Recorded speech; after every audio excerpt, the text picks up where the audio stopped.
Hello అండి అందరికీ welcome to Hari Monica's cooking channel. నేను వచ్చేసి మీకు ఈరోజు ఎంతో టేస్టీగా ఉండే గోంగూర పుల్లగూర చూపించబోతున్నానండి. ఇది మా ఇంట్లో అందరికీ ఫేవరెట్ కర్రీ అండి. దీనికి వచ్చేసి తెల్లవి అలసందలు ఒక 150 గ్రామ్స్ అలా 100 గ్రామ్స్ అయితే సరిపోతాయండి. నెక్స్ట్ పచ్చిమిర్చి, ఆనియన్, టొమాటో, క్లీన్ చేసి పెట్టుకున్న గోంగూర వేసుకోవాలండి. పసుపు, గార్లిక్. మా పిల్లలు గార్లిక్ డైరెక్ట్గా తినరు కాబట్టి నేను ఇలా కుక్ చేస్తానండి. మ్యాష్ అయిపోతాయి కాబట్టి ఆటోమేటిక్గా తెలియకుండా లోపలికి వెళ్ళిపోతాయి, వాళ్ళకి ప్రోటీన్ అనేది అందుతుంది దానివల్ల.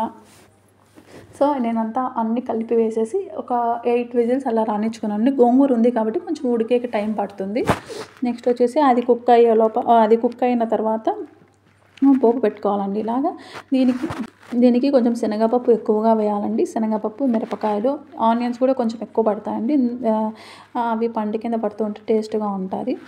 అవి ఒక పక్క కుక్ అవుతూ ఉంటే మనం ఆల్రెడీ ప్రెషర్ పోయిన దాన్ని తీసుకునేసి సాల్ట్ యాడ్ చేసి మెత్తగా ఎనుపుకోవాలండి. చాలా బాగుంటుంది, టేస్ట్ మాత్రం చాలా ఎక్సలెంట్గా ఉంటుంది. నెక్స్ట్ వచ్చేసి కొంచెం వేగిన తర్వాత అవన్నీ కొంచెం సైడ్ చేసేసి మధ్యలో ఆవాలు, జీలకర్ర వేసి అవి చిటపటం అన్నాక కరివేపాకు, ఇంగువ కంపల్సరీ అండి, దీనికి చాలా బాగుంటుంది ఇంగువ.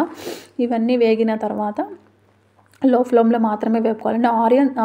ఆనియన్స్ వచ్చేసి బ్రౌన్గా అవ్వాలండి, అప్పుడే దీనికి టేస్ట్ చాలా బాగుంటుంది. ఆనియన్స్ అనేది బ్రౌన్గా అయిన తర్వాత అన్నీ మనం ఆల్రెడీ కుక్ చేసుకున్న దాంట్లోకి ట్రాన్స్ఫర్ చేసుకుని ఒక 5 మినిట్స్ బాయిల్ చేయాలండి, అంతే. ఇందులోకి మజ్జిగ మిరపకాయలు, ఒరుగు మిరపకాయలు అంటారు కదా, అవి వేపుకుంటే చాలా టేస్టీగా ఉంటాయండి. మాకు అదే combination. Subscribe to my YouTube channel. నేను ఇది డిన్నర్లోకి ప్రిపేర్ చేసుకున్నానండి. Thank you.